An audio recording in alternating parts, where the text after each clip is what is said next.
Muy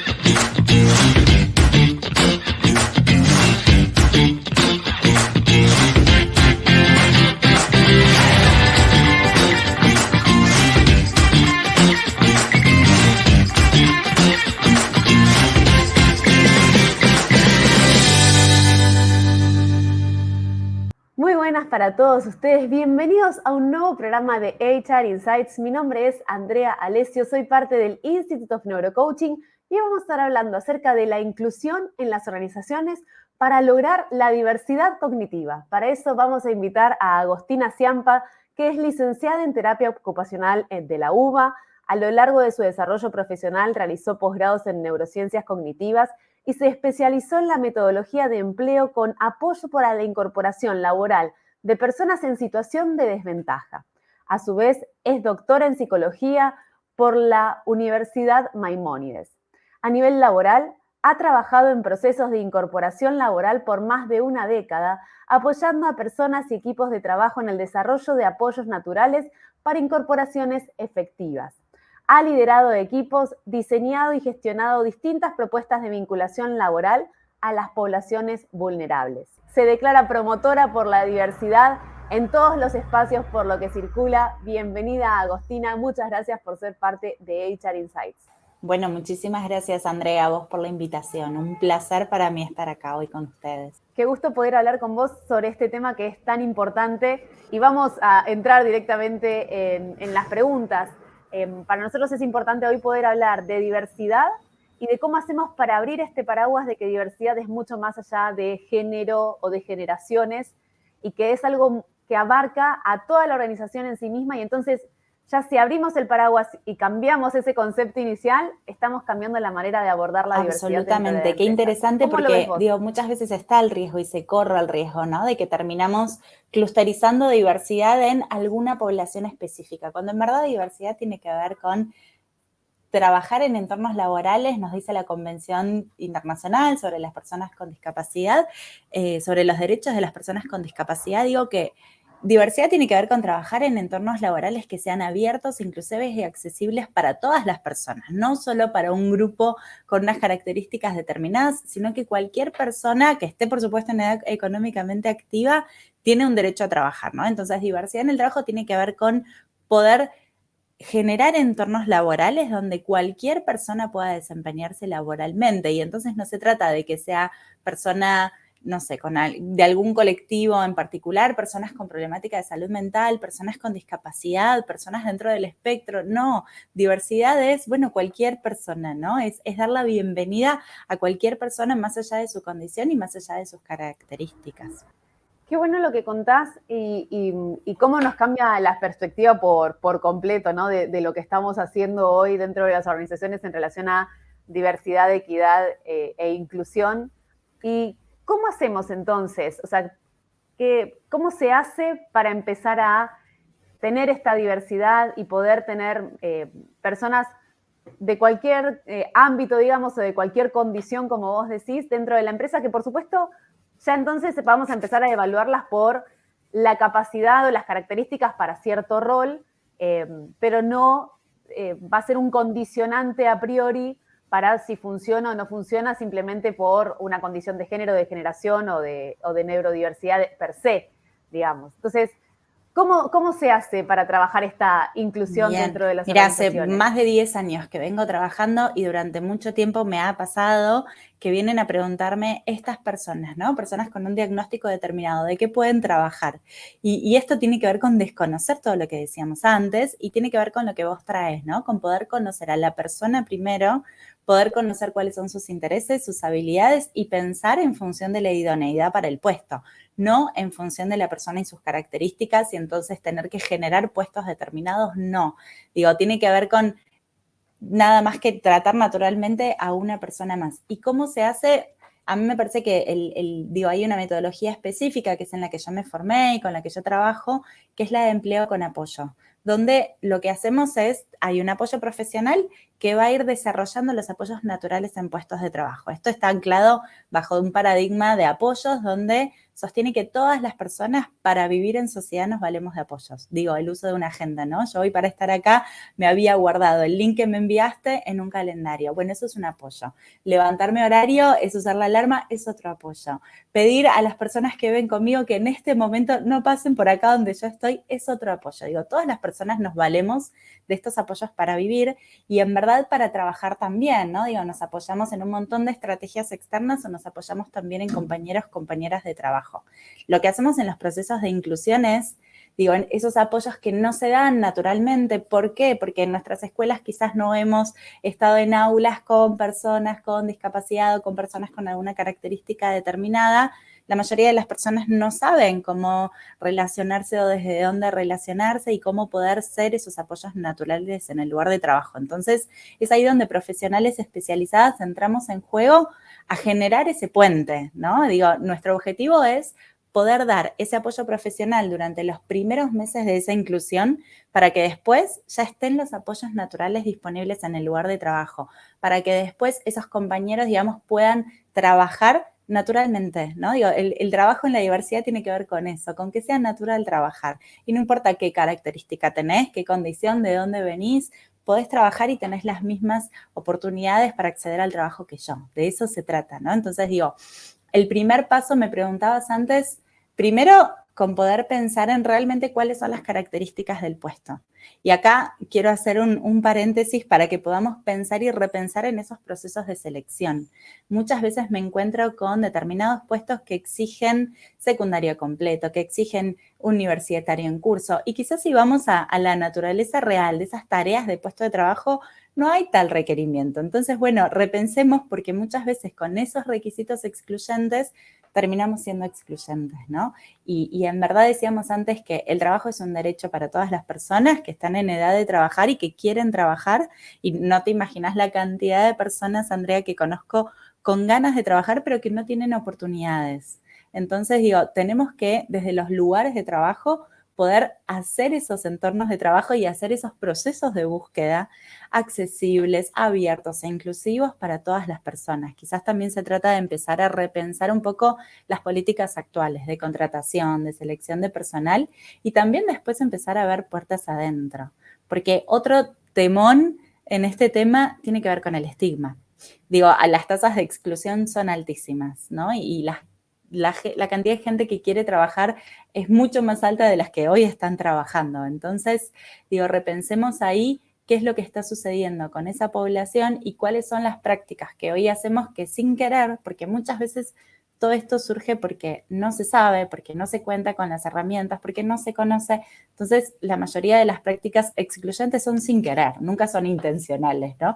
Pero bueno, sin querer no estamos siendo abiertos y accesibles para alguna comunidad en particular y es importante entonces que podamos repensarlo. Claro que sí, y te escucho y me llena como de ilusión y de esperanza, ¿no? Que lo logremos definitivamente y que sea, como vos decís, algo natural.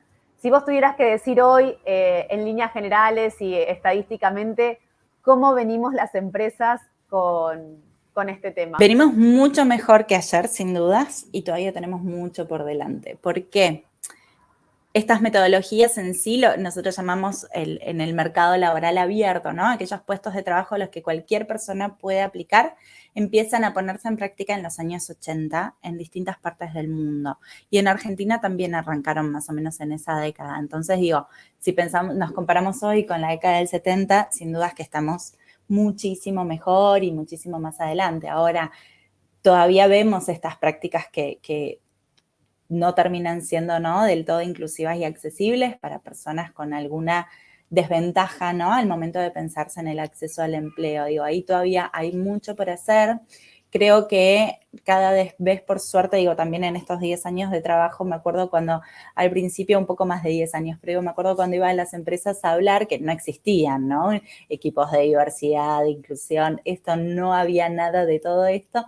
Íbamos a hablar para generar estos puestos de trabajo, generar en verdad accesibilidad en esos puestos Y del otro lado estaba esta mirada de, uy, qué lindo lo que haces, qué importante, pero bueno, a mí no me pidas que haga nada de esto, ¿no? Nosotros por ahora no podemos. O hace no tanto, digo, otra empresa me dijo, mira, nosotros estamos trabajando en incluir personas que vienen de la universidad pública, ¿no? Bueno, ni hablar que todavía entonces hay un montón de lugares donde observamos que hay mucho por hacer, pero insisto en este punto de que estamos mucho mejor que ayer. Y creo que en la medida en que las empresas se animen a cuestionar y se animen a poner recursos a disposición para estos procesos, vamos a ir caminando hacia, digo, no, mi ideal es este que vos decías antes, ¿no? Mi ideal es un lugar donde cualquier persona pueda acceder a un trabajo, donde cualquier persona que tenga ganas de trabajar y necesidad de trabajar, digo, pueda realmente hacerlo y que entonces en los equipos de trabajo nos encontremos con personas que vienen de distintos lugares, con distintas condiciones, con distintas experiencias. Este es como nuestro ideal, ¿no? Y sabemos, nos damos cuenta que hoy para llegar a ese ideal todavía hay un largo camino, pero no quiero desconocer todo el camino hecho y todos los esfuerzos que se están haciendo, porque digo, los procesos de incorporación laboral son un proceso en sí mismo y como tal, digo, no se trata solo de dar oportunidades, se trata de atreverse a generar estos cambios que decíamos recién y esto implica movimiento, implica cambio, implica decisión. Entonces, en la medida en que esto se ponga a disposición, digo, sin dudas vamos a ir mejorando incluso como sociedad. Es muy interesante lo que contás y me parece muy importante. Lo que sí vemos, por ejemplo, es en la generación que ahora están pasando por la adolescencia, no entienden cómo, ¿no? Tiene que haber un área de diversidad dentro de la empresa para garantizar estas cosas porque ellos ya lo traen como más naturalizado. De hecho, si los chicos tienen un compañero que tiene alguna condición, no sé, de trastorno del espectro autista o déficit de atención, ellos lo naturalizan también y saben en cómo manejar, si lo tienen como mucho más incorporado. Así que en algún momento eso también va a llegar a las organizaciones y por eso también la cuestión, ¿no? Si nosotros tenemos hoy en los colegios cada vez más chicos con estos diagnósticos que tienen algún tipo de desventaja, como vos mencionás, y que ya están trabajando y que ya tienen profesionales trabajando con ellos para que puedan seguir el ritmo de acorde a su edad, bueno, esos chicos dentro de 5 años los tenemos en las empresas y la pregunta es qué vamos a hacer con ellos.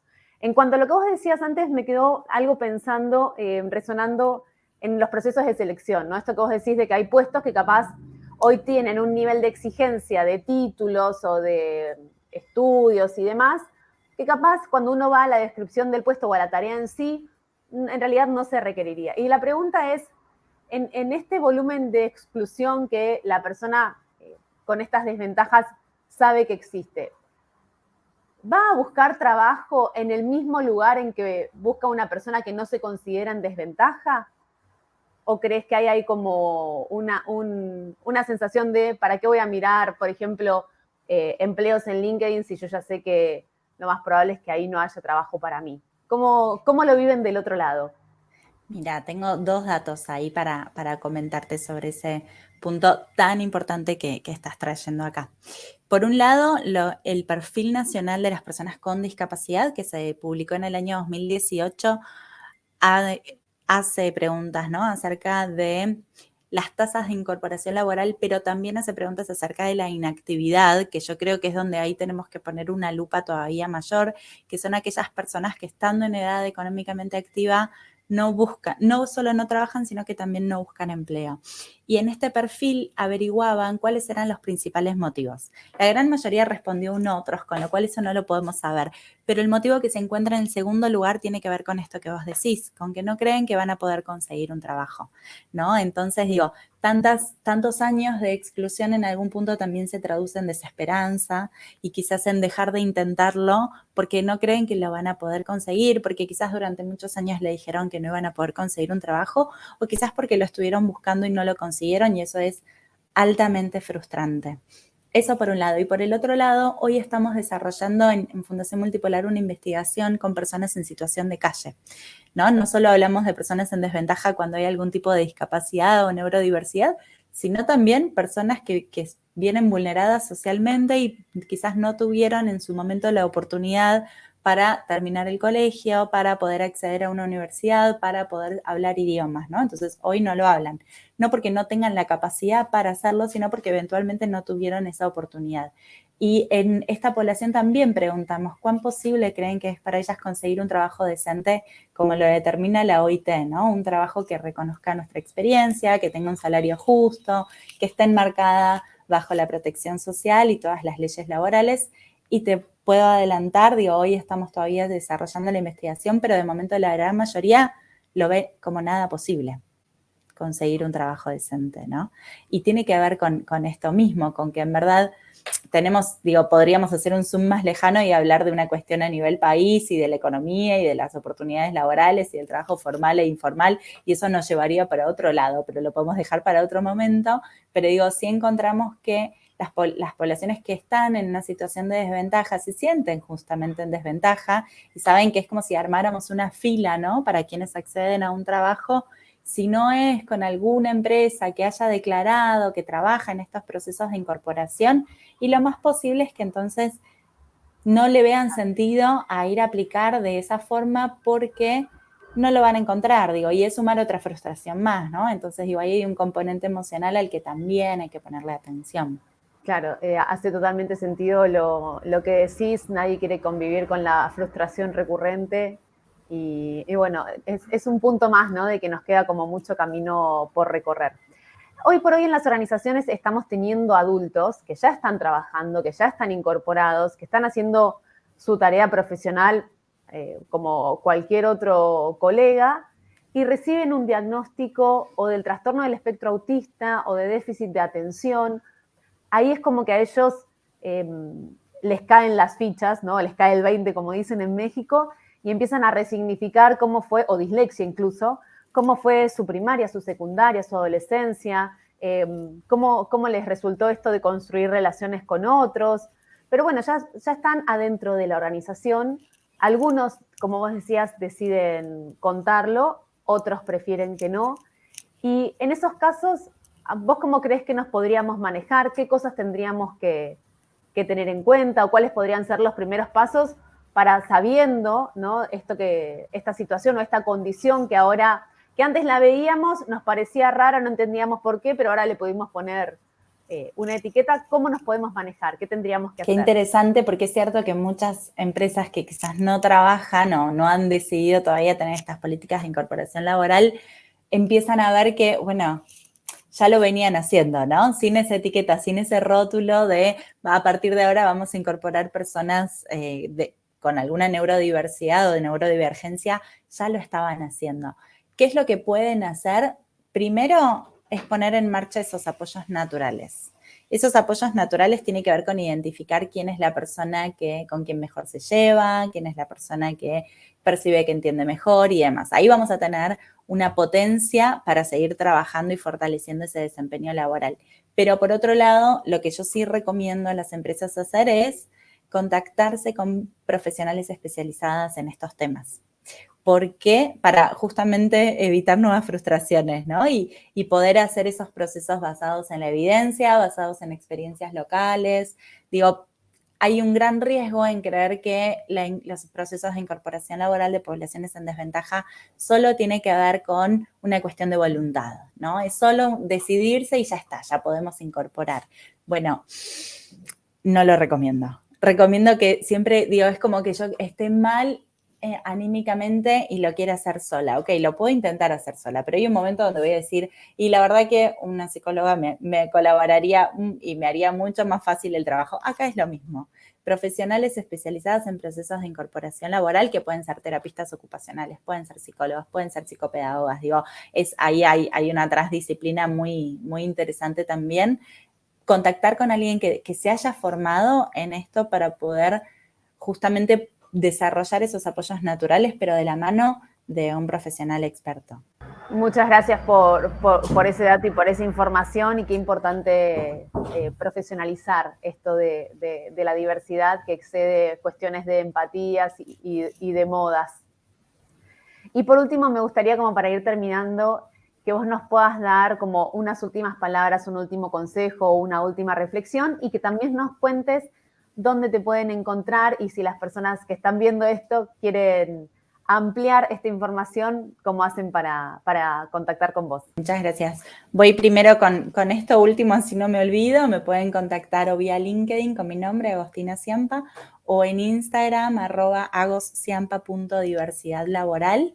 Ahí siempre estoy yo recibiendo y contestando y intentando también hacer difusión, ¿no? Y concientización de estos temas en la medida en que me es posible.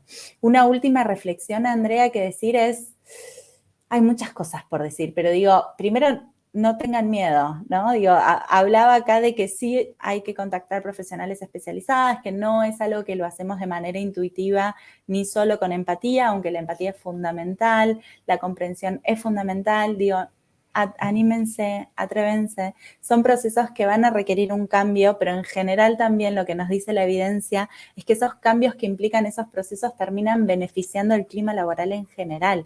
Digo, hay cuestiones que tienen que ver con la organización de ese lugar de trabajo, lo terminan haciendo más organizado y lo terminan haciendo más ameno y más inclusivo para todas las personas. Cuando vemos los apoyos naturales que requieren personas con problemáticas mentales, por ejemplo, son los apoyos que yo misma valoro en mis lugares de trabajo, ¿no? Que tienen que ver con flexibilidad horaria, con apoyo de compañeras, con un liderazgo positivo y basado en fortalezas en esos equipos de trabajo. Entonces, la invitación es, digo, es un proceso, no es fácil porque implica modificación, pero digo, anímense a transitarlo porque van a ver que si lo logran hacer, terminan beneficiando a todos los equipos de trabajo, ¿no? Todas las personas terminan trabajando con más ganas, trabajando en un ambiente ameno, porque de eso se trata, lo que sean entornos laborales abiertos, inclusivos y accesibles, ¿no? Que sean mejores entornos laborales para trabajar y para que cualquier persona entonces quiera trabajar